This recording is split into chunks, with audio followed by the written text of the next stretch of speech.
Hello students. So today I am going to teach you about history class 6. I am your new history faculty. My name is Priyesh. So today we are going to discuss about part 4 of class 6 history, and the name of chapter is in the earliest cities. ठीक है? In the earliest cities.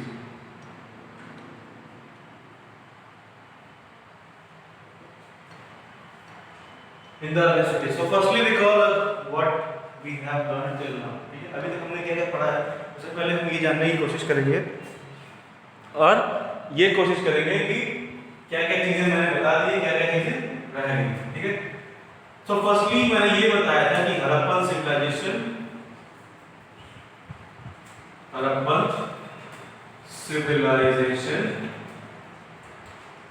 क्या क्या था, कैसे मिला, कब मिला, किस सेंचुरी में था, कब से इसकी स्टार्टिंग हुई. ठीक है? दूसरा पॉइंट ये बताया था मैंने कि सिटीज कौन कौन सी थी हड़प्पन सिविलाइजेशन. ठीक है? Civilisation, cities of civilisation. ठीक है? पहला बताया हड़प्पन सिविलाइजेशन कब शुरू हुआ था. ठीक है? 26th सेंचुरी BCE में ये शुरू हुआ था. ठीक है? और कितनी सिटीज इस सिविलाइजेशन में थी ये मैंने बताया. सेकंड बात. ठीक है? तीसरी चीज जो मैंने आप लोगों को बताई थी वो ये था कि types of buildings of civilisation. ठीक है? सिविलाइजेशन में किस टाइप की बिल्डिंग्स थी. ठीक है? बेसिकली किस टाइप की बिल्डिंग्स इस सिविलाइजेशन में पाई गई थी. पहली बिल्डिंग थी सीटाडेल और दूसरी थी लोअर ट्रांस. ठीक है? ये बताया था मैंने तीसरे टॉपिक. ठीक. चौथा टॉपिक मैंने क्या बताया था कि there was a pattern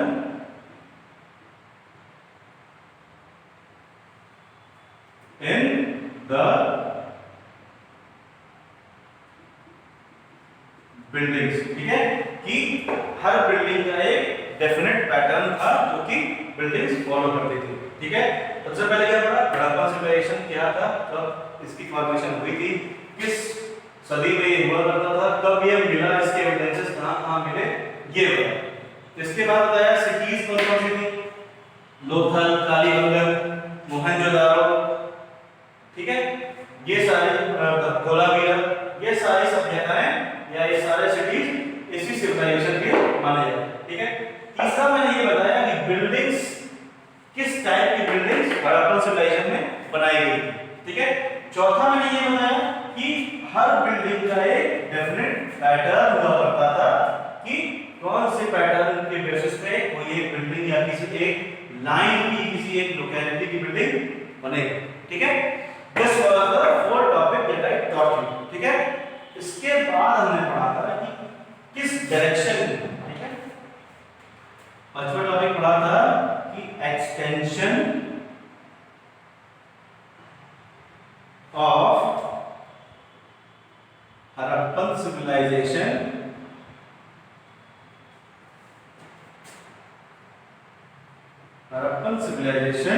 in all directions. ठीक है? हर डायरेक्शन में कितना, किस डायरेक्शन में कितना किलोमीटर, कितना माइल्स ये हड़प्पन सिविलाइजेशन फैला हुआ था, ये मैंने बताया था फर्स्ट टॉपिक. ठीक है? सिक्स्थ टॉपिक जो मैंने आपको इस चैप्टर के बारे में बताया था, ठीक है, वो था फीचर्स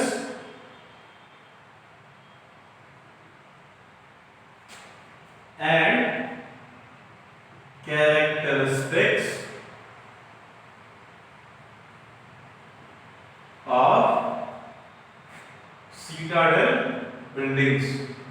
सीटाडेल बिल्डिंग्स की क्या खासियत थी, किस तरह से उनकी संरचना की गई थी, ठीक है, किस तरह के चीजों का यूज करके उसको बनाया गया था, कौन सा मटेरियल उसमें कैसा यूज हुआ था, उसकी क्वालिटी क्या क्या थी, ये मैंने इस बिल्डिंग की जो फीचर्स उसमें बताया। ठीक है, कि चारों क्या बताया था बेसिकली। सबसे पहले मैंने ये बताया था कि these were totally equipped with doors, windows and stairs in every side। ठीक है, हर तरफ इस घर में दरवाजे, खिड़कियां और सीढ़ियां बनी हुई। ठीक है, उसके बाद ये बताया था कि बहुत ही अच्छे क्वालिटी का ब्रिक, सीमेंट, कंक्रीट और प्लास्टर यूज किया गया था। फिर ये बताया था कि इन बिल्डिंग्स में वाटर लीकेज को रोकने के लिए अल्तार का यूज किया गया था। Altar is a carbon compound that is found inside the earth and basically mines of coal. ठीक है, कोल माइंस में बेसिकली अल्तार मिलते हैं, तो इनका भी यूज किया गया था वाटर लीकेज को रोकने के लिए। छठा टॉपिक मैंने ये बताया। ठीक है, इसके बाद मैंने ये बताया था कि अर्बन सिविलाइजेशन का सातवां टॉपिक ये बताया था कि ड्रेन्स कैसे थे। ठीक है, हाउसेस कैसे थे वहां के। ठीक है, उसके बाद क्या था, ड्रेन हाउसेस एंड स्ट्रीट्स। ये था तीसरा पार्ट वीडियो का जो मैंने बताया था इसके बाद, कि वहां के ड्रेन्स कैसे थे, हाउसेस कैसे थे और स्ट्रीट्स थे। ठीक, इनका क्या होता था, कैरेक्टरिस्टिक्स। ठीक, इसके बाद आज हम लोगों को स्टार्टिंग करनी है, नहीं एक और टॉपिक मैंने बताया था, features of people living in Harappan civilisation. कि जो पीपल थे यानी कि हड़प्पन सिविलाइजेशन के जो लोग थे उनकी क्या क्या खासियत थी, वो किस काम में एक्सपर्ट थे, वो किस काम को करना जानते थे। तो मैंने बताया था कि बेसिकली वो क्राफ्ट पर्सन हुआ करते थे, वो हैंडमेड चीजों को बनाते थे और फिर मार्केट में ले जाके बेचते थे। ठीक है, दूसरी चीज ये बताई थी कि ये बेसिकली बिल्डर्स भी हुआ करते थे, वो अपना घर खुद से बनाते थे। ठीक है, फिर घर की जो डिजाइनिंग वगैरह थी वो डिजाइनिंग तो रूलर तय करता था, लेकिन उस डिजाइन को इम्प्लीमेंटेशन ये पीपल ही किया करते थे। ठीक है, सबसे पहले ये क्या थे, क्राफ्ट पर्सन, क्राफ्ट्स पर्सन। ठीक है, क्राफ्ट पर्सन थे। दूसरा ये पीजेंट्स थे। तीसरा ये फार्मर्स थे। ठीक है, चौथा ये हर्डर्स थे, ये कैटल को या जानवरों को पालते थे। ठीक है, तो ये 7 टॉपिक मैंने अभी तक 8 टॉपिक डिस्कस कर दिया। इसके बाद हम डिस्कस करेंगे आज की ट्रैवलर्स। जो फीचर्स मैंने बताया, फीचर में से एक फीचर था ट्रैवलर्स, ये बहुत अच्छे ट्रैवलर्स थे। ठीक है, तो ट्रैवलर्स की और क्या विशेषताएं थी, यही आज जानने की कोशिश करेंगे। तो अकॉर्डिंग टू आवर बुक, इसमें ये कहा जाता है कि people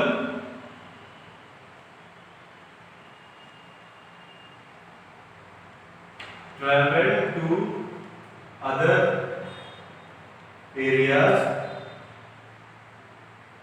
and collected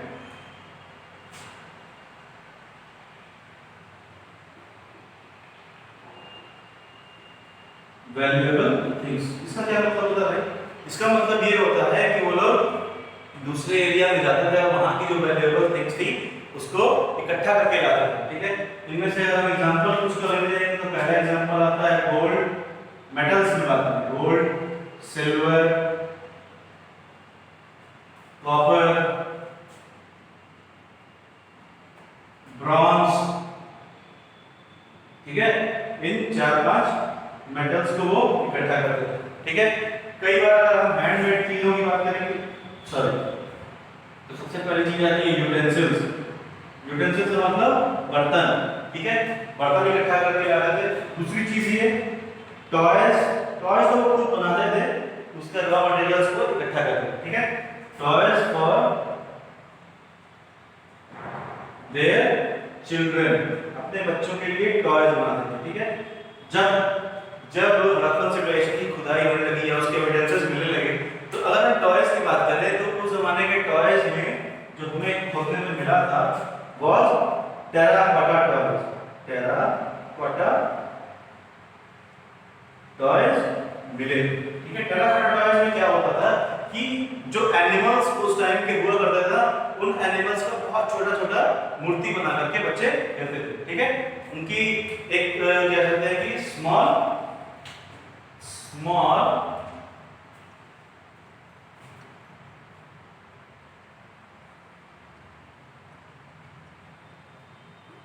images,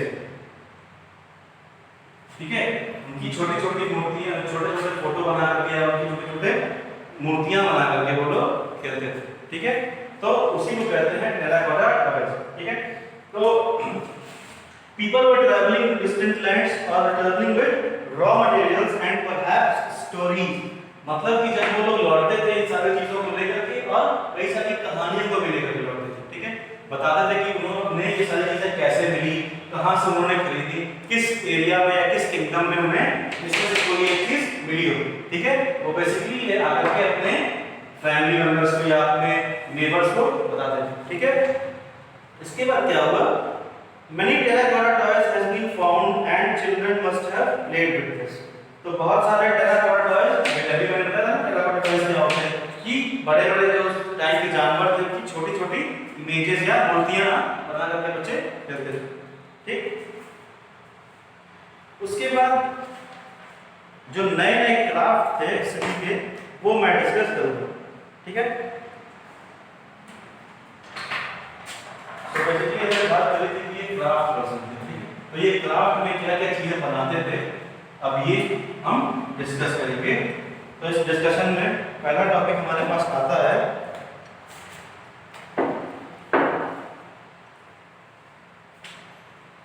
crafts of Harappan civilisation. ठीक है, क्राफ्ट हो गया एंड यूज ऑफ मेटल्स। ठीक है, मेटल्स का क्या यूज होता था और हड़प्पन सिविलाइजेशन में कौन कौन से क्राफ्ट बनाए जाते थे, ये हम बेसिकली पढ़ेंगे। ठीक है, so the most of the things that have been found by archaeologists are made up of stone, shell and metal including copper, bronze, gold and silver। तो कई सारी चीजें जो आर्कियोलॉजिस्ट या पुरातत्व विभाग के लोगों को मिली है वो बेसिकली बहुत सारी चीजें या तो स्टोन की बनी हुई है। ठीक है, स्टोन या फिर सिल्वर, गोल्ड, ब्रॉन्ज, कॉपर, इन सारे मेटल्स को यूज करके बनाई गई है। तो अगर बेसिकली हम बात करते हैं टूल्स की, टूल्स मतलब स्पेड, ठीक है, स्पेड वगैरह ये तो बनाते थे, स्पेड मतलब कुदार, फिर कई सारी ऐसी अपने अपने हिसाब से उन्होंने भाले बना रखे थे जिससे कि वो हंटिंग किया करते थे। ठीक, तो पहले सबसे पहले इन्होंने स्टोन का बनाया था, स्टोन के बाद इन्होंने आयरन का बनाना शुरू किया, आयरन के बाद दे यूज कॉपर, फिर ऑर्नामेंट्स बनाने के लिए, ज्वेलरी बनाने के लिए इन्होंने गोल्ड का और सिल्वर का, फिर ब्रॉन्ज का भी यूज किया। ठीक है, copper and bronze were used to make tools, weapons, ornaments and vessels। vessels का मतलब ये है कि copper and bronze was employed to make weapons, vessels and ornaments। ठीक है, ऑर्नामेंट्स बनाने के लिए, फिर वेपन्स यानी हथियार बनाने के लिए, वेसल्स यानी कि एक कंटेनर बनाने के लिए। ठीक है, जैसे कि अगर हम आज के डेट में अपने घरों में देखते हैं तो पुराने जमाने के कुछ बर्तन हमें ऐसे मिल जाते हैं जो कि ब्रॉन्ज के बने होते हैं। ठीक है, या फिर उसके कॉपर के बने होते हैं। ठीक है, कॉपर, ब्रॉन्ज, और कई बार ऐसा भी होता है कि वेसल्स जो है वो गोल्ड और सिल्वर के लिए बनाए जाते थे पहले। ठीक है, तो क्या क्या होता है, copper and bronze were made employed to make weapons. Employed का मतलब इनका काम किया जाता था, इनका यूज किया जाता था।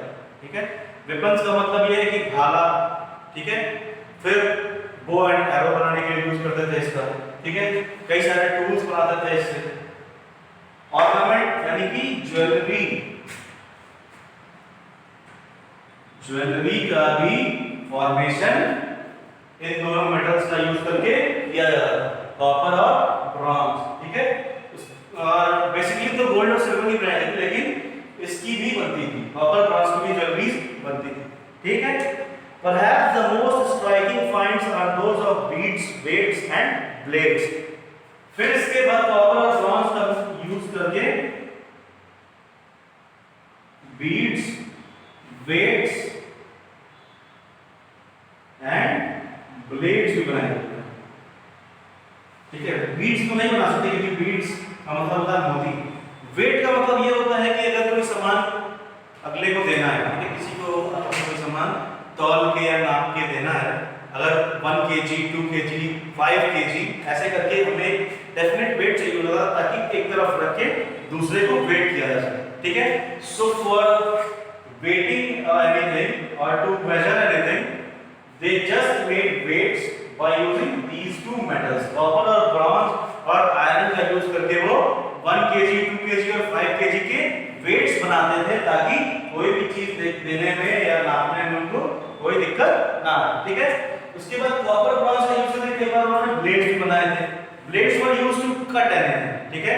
ब्लेड्स का जो फॉर्मेशन था वो बेसिकली इसलिए हुआ या तो किसी चीज को काटने के लिए, ठीक है। ब्लेड्स कई फॉर्म में उन्होंने बनाए थे, knife was also a form of blade, ठीक है। Spade was also a form of blade which was used to cut grasses, ठीक है। सो these two were the special employments that were made by copper and bronze, ठीक है। तो ये बात हो गई मेटल्स की कि वेट और ब्लेड्स भी मेटल का यूज करके बनाए गए, ठीक है। The Hadappans also made seals out of stone. These are generally rectangular and usually have an animal carved on them, ठीक है। हड़प्पन सिविलाइजेशन में क्या था कि they used to make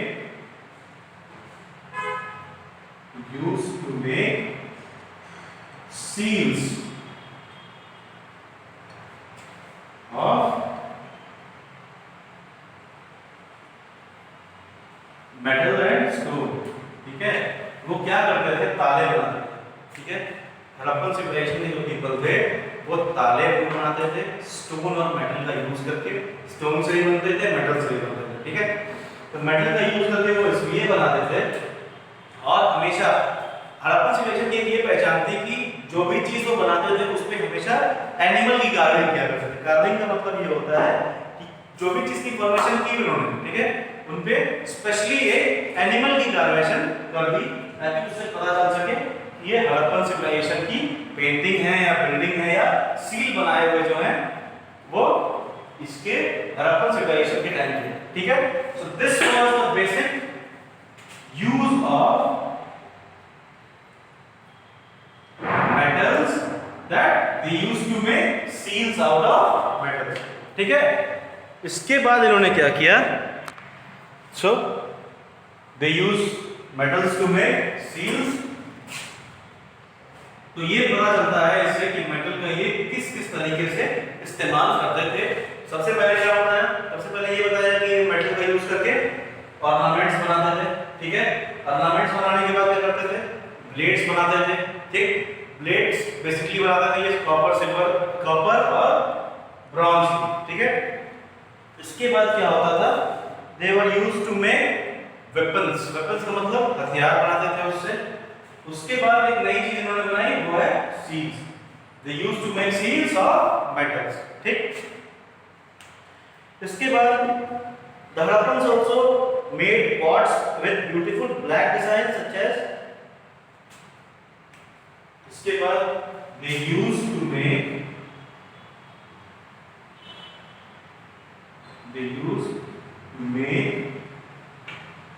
pots with several designs, ठीक है। वो एक परफेक्ट पार्टिकुलर डिजाइन को लेकर के मेटल्स का यूज करके वो पॉट्स भी बनाते थे। ठीक है, तो अभी तक हमने क्या किया? अभी तक मैंने आपको दो चीजें पढ़ी। सबसे पहले ये हड़प्पन सिविलाइजेशन के पुराने फीचर्स क्या क्या थे, ठीक है, फिर नए फीचर्स में क्या क्या ऐड हुआ। वो बहुत अच्छे क्राफ्ट मैन थे, क्राफ्ट्स में वो क्या क्या बनाते थे, मेटल्स का यूज करते थे, स्टोन का यूज करते थे, ठीक है, बहुत अच्छी अच्छी मूर्तियां बनाते थे, स्ट्रक्चर्स बनाते थे, बिल्डिंग्स बनाते थे, ठीक है। इसके बाद इन्होंने मेटल्स का यूज करके कई सारी चीजें बनाई। सबसे पहला वेपन, ऑर्नामेंट्स, ज्वेलरी, फिर ब्लेड्स, ब्लेड्स के बाद आती है बात इसकी सील्स की, सील्स के बाद पॉट्स, ठीक है। ये चार पांच चीजें इन्होंने बेसिक बहुत इंपॉर्टेंट चीजें बनाई थी मेटल का यूज करके, ठीक। सो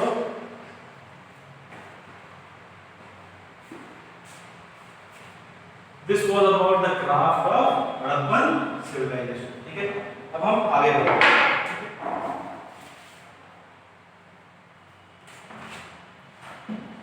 आगे बढ़ते हैं तो अब यहाँ बात करते हैं कि उस जमाने में कल्टीवेशन क्या था, ठीक है। So the thing we are going to start is cultivation in Harappan period, Harappan civilisation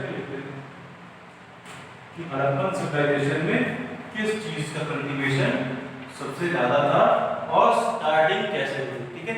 तो कल्टीवेशन की जब हम बात करते हैं तो मैंने पहले ही बताया था कि हड़प्पन सिविलाइजेशन के जो पीपल थे वो बहुत अच्छे फार्मर्स थे, ठीक है। बाद में उन्हें इन सब चीज की जानकारी होने लगी कि वो प्लांट्स को ग्रो करने लगे। प्लांट्स को ग्रो करने के बाद उन्होंने उनके फ्रूट्स को खाना शुरू किया, ठीक है। वो क्रॉप्स को ग्रो करने लगे, ठीक है।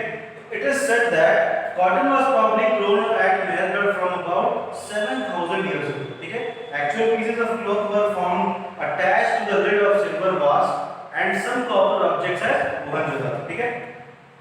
तो ये कहा जाता है कि मेहरगढ़ एक जगह है, ठीक है, वहां पे कॉटन की growth 7,000 cotton cultivation started about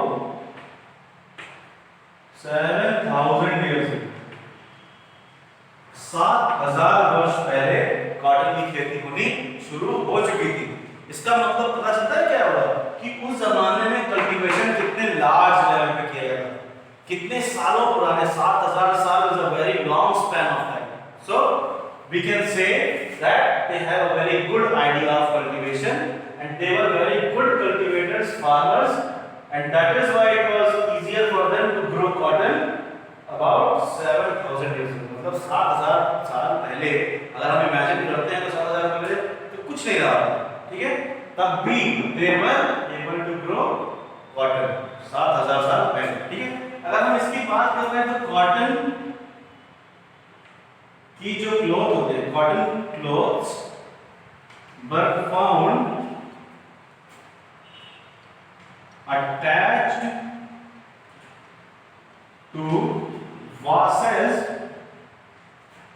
in the remains of Mohenjo-daro। इसका क्या मतलब हुआ भाई? इसका मतलब ये हुआ कि अगर हमें ये एविडेंस मिलता है तो उसके बाद हम ये भी कह सकते हैं कि मोहेंजोदारो या हड़प्पन सिविलाइजेशन में भी कॉटन क्लॉथ बनाए जा चुके थे, ठीक है। क्यों? क्योंकि आर्कियोलॉजिकल सर्वे, आर्कियोलॉजिकल डेवलपमेंट जब किया गया था मोहेंजोदारो का, तब वहां पे वास्ट होता है एक कंटेनर जिसमें फ्लावर्स रखे हैं, ठीक है। तो वासेस के साथ कॉटन क्लॉथ्स लगे हुए हमें आर्कियोलॉजिकल सर्वे में मिले, ठीक है। So this is the evidence that tells us that there was a cultivation and there was making of cotton clothes in Mohenjo-daro and Harappan civilization, ठीक है। इसके बाद archaeologists have also found spindle balls made of terracotta and faience। These were used to spin threads। मतलब ये है कि spindle balls, the spindle balls were also found। Spindle walls were also found का मतलब ये है, स्पिंडल वॉल्स एक ऐसा टेक्निक था या एक ऐसा डिवाइस था जिसके थ्रू टेराकोटा टॉयज और ये थ्रेड से बने हुई चीजों को बनाते थे। टेराकोटा टॉयज नहीं, बेसिकली क्लोथ्स को बनाने के लिए, क्लोथ्स को बुनने के लिए इस स्पिंडल वॉल्स का यूज किया था। स्पिंडल वॉल्स एक एक्चुअली डिवाइस था, it was a device made up of terracotta. Terracotta यानी कि मिट्टी और सैंड निकले का mixture, terracotta and faience. Faience was also a solution that was mixed with terracotta to make spindle walls। that ठीक है, fence का यूज करके बनाते थे। ठीक है, इसके बाद क्या होता था बताता हूं। Terracotta and faience and spindle walls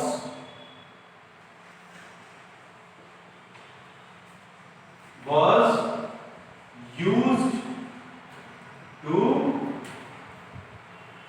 bind threads। इतने बड़े लाइन का मतलब क्या होगा? इतने बड़े लाइन का मतलब ये हो गया कि स्पिंडल वॉल्स नाम का एक ऐसा डिवाइस है, एक ऐसी टेक्निक थी जो कि टेराकोटा और फेन्स से मिलकर के बना था। ठीक है, और स्पिंडल वॉल्स का यूज किया जाता था थ्रेड्स को आपस में बुनने के लिए, या फिर थ्रेड्स को कंबाइन करके क्लोथ का फॉर्मेशन देने के लिए हम स्पिंडल वॉल्स नाम के इस टेक्निक का या इस डिवाइस का यूज करते थे उस हड़प्पन सिविलाइजेशन के टाइम पे। ठीक है, कॉटन क्लोथ्स की बात की जा रही है तो मोहनजोदारो में इसकी एविडेंसेस मिल चुकी है। ठीक है, फिर आती है बात फेन्स की, टेराकोटा की। Terracotta is a type of solution that is made when sand and clay are mixed together. जब सैंड को और क्ले को आपस में मिला दिया जाता है तब टेराकोटा का फॉर्मेशन होता है। ठीक है, टेराकोटा का यूज करके कई बार मिट्टी के खिलौने बनाए जाते हैं। ठीक है, toys made of this solution. ठीक है, टेराकोटा टॉयज और टूटते भी नहीं क्योंकि वो थोड़ा सा प्लास्टिक का स्ट्रक्चर लेकर के फॉर्मेशन हो जाता है। ठीक है, और फेन्स भी एक ऐसा सॉल्यूशन है जिससे कि स्पिंडल वॉल्स को बनाया जाता है। ठीक, so when we are talking about faience, so fence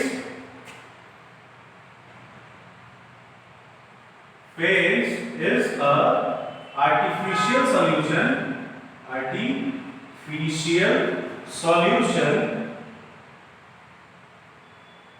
that has adhesive properties। अब adhesive property का क्या मतलब होता है भाई? ये तो नया वर्ड है। adhesive property का मतलब होता है कि एक किसी सॉल्यूशन की ऐसी प्रॉपर्टी जो किसी दूसरे को चिपका दे आपस में। ठीक है, उसके अंदर चिपकाने की प्रोबेबिलिटी अगर आ जाएगी तो वो फेन्स बन जाएगा। ठीक है, फेन्स आर्टिफिशियल सॉल्यूशन होता है जिसके पास एडहेसिव प्रॉपर्टीज होती हैं और properties of gum, properties of a gum to stick. Sticky property उसकी होनी चाहिए या गमिंग की प्रॉपर्टी होनी चाहिए, जिसकी वजह से क्या होगा कि अगर वो किसी के साथ मिलाया जाए या फिर किसी चीज में लगाया जाए तो वो चिपक जाएगा। ठीक है, so terracotta and faience were used to make spindle whorls. ठीक है, और फेन्स एक ऐसा आर्टिफिशियल सॉल्यूशन होता है जिसके पास गम की प्रॉपर्टीज होती है या एडहेसिव प्रॉपर्टीज होती है। ठीक, आगे बढ़ते हैं। तो आगे ये होता है कि these were used to spin thread। many of things that were produced were probably work of specialists। तो ये सारी चीजें जो बनाई जाती थी थ्रेड से या फिर क्लोथ्स का फॉर्मेशन होता था।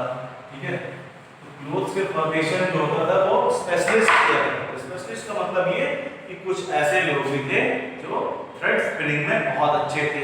ठीक है, थ्रेड स्पिनिंग में अच्छे थे, उसके बाद कॉटन क्लोथ्स की बनावट में बहुत अच्छे थे, कुछ इसमें अच्छे थे तो कुछ एम्ब्रॉयडरी में अच्छे थे। एम्ब्रॉयडरी का मतलब होता है कढ़ाई सिलाई। ठीक है, इसमें इनका यूज किया जाता है, ठीक है। So specialist is a person who is trained to do only one kind of work, for example cutting stone, polishing beads. मतलब ये स्पेशलिस्ट की अगर हम डेफिनेशन बताएंगे तो specialist it is a person,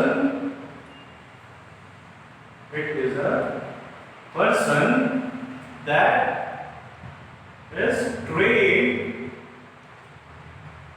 to do a specified work,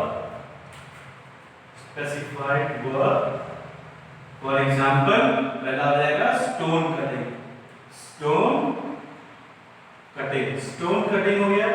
दूसरा ये हो गया polishing बीड्स। तब से मैं बीड्स का नाम ले रहा हूं, बीड्स का मतलब क्या होता है? बीड्स का मतलब होता है मोती, ठीक है। पॉलिशिंग का मतलब कई बार बीड्स को थोड़ी सी पॉलिश की जरूरत पड़ती है ताकि वो और अच्छे से चमके, ठीक है। तो specialist is a type of person which has a property or which has been trained to do a specific task and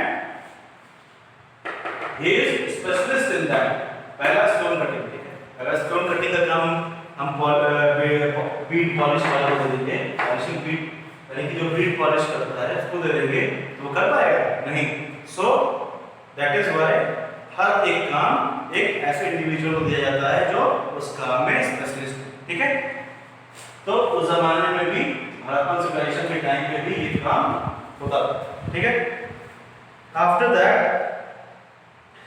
look, not everybody could have been a specialist. We do not know whether only men were specialists or only women were specialists. Perhaps some women and men may have been specialists. जैसे कि मैंने बता दिया कि it is a person that is trained। अब ये नहीं कहा जा सकता है किसी काम में मैन ही स्पेशलिस्ट है या वुमेन स्पेशलिस्ट है, ठीक है। हो सकता है बीड पॉलिश करने में वुमेन स्पेशलिस्ट रही हो या फिर स्टोन कटिंग में भी वुमेन स्पेशलिस्ट रही हो उस टाइम पे। So this is not possible to say that which category of person is specialist in which work, ठीक है। हो सकता है ऑर्नामेंट मेकिंग में एक मैन स्पेशलिस्ट हुआ, ठीक है। हो सकता है थ्रेड स्पिनिंग में या फिर कॉटन की क्लोथ्स की बनावट में एक वुमेन स्पेशलिस्ट रही हो। दिस इज इम्पॉसिबल, ठीक है। अब बात करते हैं कि जब ये स्पेशलिस्ट कोई काम करते हैं तो रॉ मटेरियल कहां से आता है, ठीक है। So we will talk about search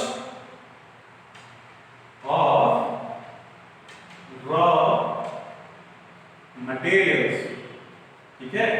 raw materials की सर्च कैसे शुरू हुई थी और कहां से रॉ मटेरियल की फॉर्मेशन स्टार्ट हुई, ठीक है। यही हम, ठीक है। तो रॉ मटेरियल कहां से आया, ठीक है। अगर हम थ्रेड की बात करते हैं, ठीक है, तो थ्रेड की फॉर्मेशन कैसे हुई? थ्रेड की अगर हम बात करते हैं, ठीक है, थ्रेड की बात अगर करते हैं तो थ्रेड बेसिकली उसका रॉ मटेरियल होता है कॉटन, ठीक है। कॉटन को स्पिन करके घुमा घुमा करके जब लपेट दिया जाता है तो फिर वो थ्रेड का फॉर्मेशन ले लेता है, ठीक। सो thread is made by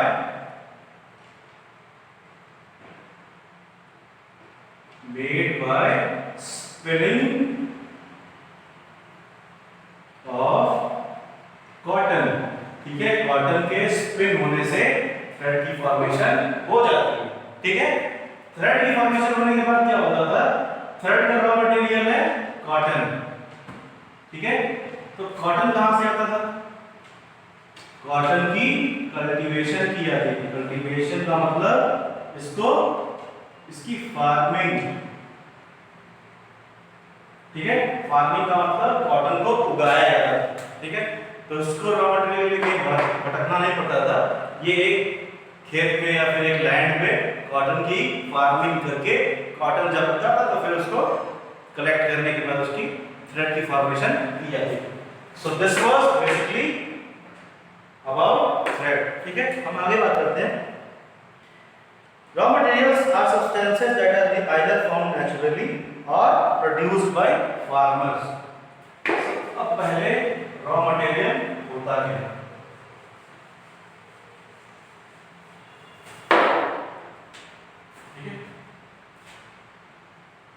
raw materials की डिफिनेशन है।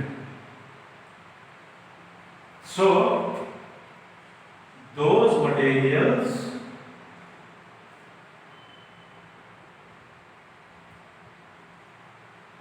that are basic requirements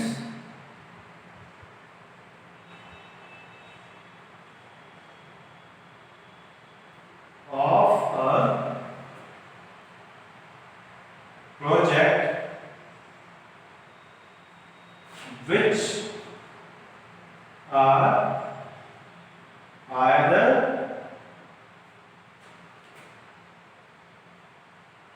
found naturally or they were produced by farmers और हर्डर्स। ठीक है, इसके कहने का मतलब ये है कि ऐसे मटेरियल्स, ठीक है, जो कि बेसिक रिक्वायरमेंट हुआ करते थे बड़े प्रोजेक्ट का मतलब ये होगा कि अगर हमें एक क्लॉथ बनाना है तो क्लॉथ बनाने के लिए हमें क्या चाहिए, कॉटन चाहिए। कॉटन से फिर थ्रेड की फॉर्मेशन करेंगे, थ्रेड की फॉर्मेशन के बाद थ्रेड को आपस में बाइंड करेंगे, तो फिर बाइंडिंग के बाद ही क्या होगा, क्लॉथ की फॉर्मेशन होगी। So those materials that are basic requirements of a project which are either produced by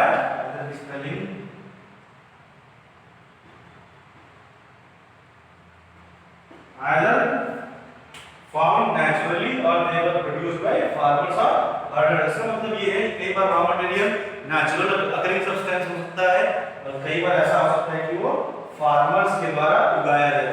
जैसे कि अगर हम बात करते हैं कॉटन की, तो cotton is a raw material that is produced by farmers. And would की बात करते हैं, स्टोन की बात करते हैं, मेटल्स की बात करते हैं, तो metal, stones and wood these are natural occurring substances. ठीक है, अगर वुड की बात कर रहे हैं तो वुड भी एक तरह से ये फार्मर के द्वारा प्रोड्यूस्ड है, क्योंकि अगर ट्री अगर फार्मर लगाएगा नहीं तो वुड मिलेगा कहां से। ठीक है, सो ये एक इंपॉर्टेंट क्वेश्चन हो सकता है कि this is also, would is also produced by farmers. ठीक है, स्टोन, मेटल्स ये सारे क्या है, नेचुरल है। ठीक, फॉर एग्जांपल कॉटन, ये तो बता दिया। The Harappans probably got copper from present day Rajasthan and even from Oman in West Asia. ठीक है, सो रॉ मटेरियल्स में अगर कॉपर की बात किया जाए तो कॉपर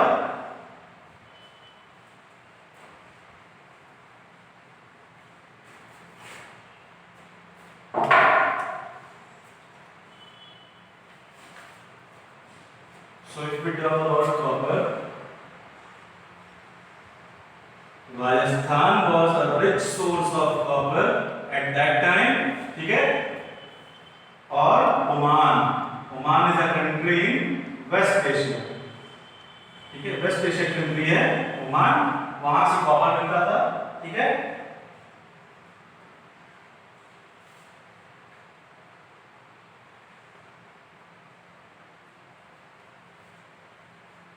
इसके बाद टिन की फॉर्मेशन भी टिन में मिलता है इनको इन्हीं जगहों से। ठीक है, और टिन और कॉपर को मिला के tin and copper were mixed together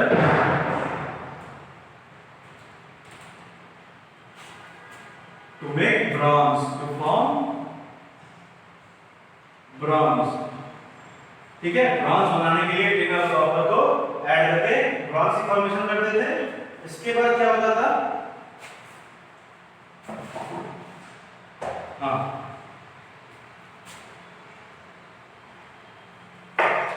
तो इसकी फॉर्मेशन बेसिकली होती थी अफगानिस्तान और ईरान।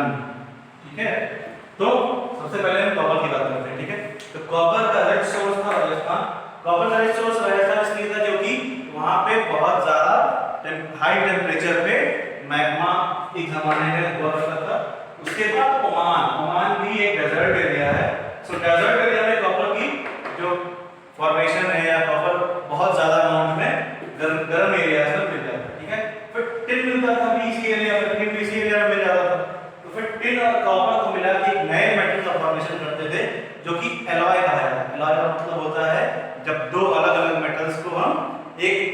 स्पेसिफिक रेशियो, स्पेसिफिक नाप तौल के मिला देते हैं आपस में, तो वो एक नए मटेरियल का फॉर्मेशन करता है जिसको कि हम ब्रॉन्ज कहते हैं। ठीक है, ब्रॉन्ज की फॉर्मेशन बेसिकली अफगानिस्तान और ईरान में की जाती है उस टाइम पे।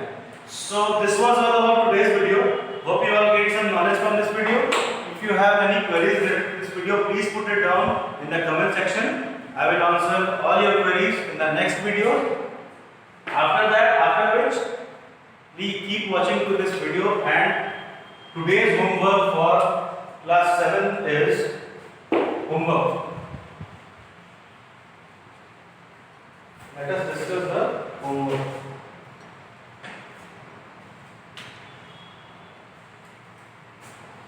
Homework is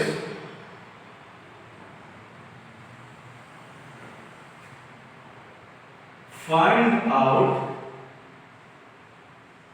that whether stone was also used to make weights during Harappan civilization. Harappan civilisation. ठीक है, बताना है कि क्या हड़प्पन सिविलाइजेशन के टाइम पे स्टोन का भी यूज करके वेट्स बनाए जा सकते थे, बेसिकली जो कि मेटल्स का यूज करके बनाए जाते थे, लेकिन क्या इसका भी यूज हो सकता था या होता था. So thank you for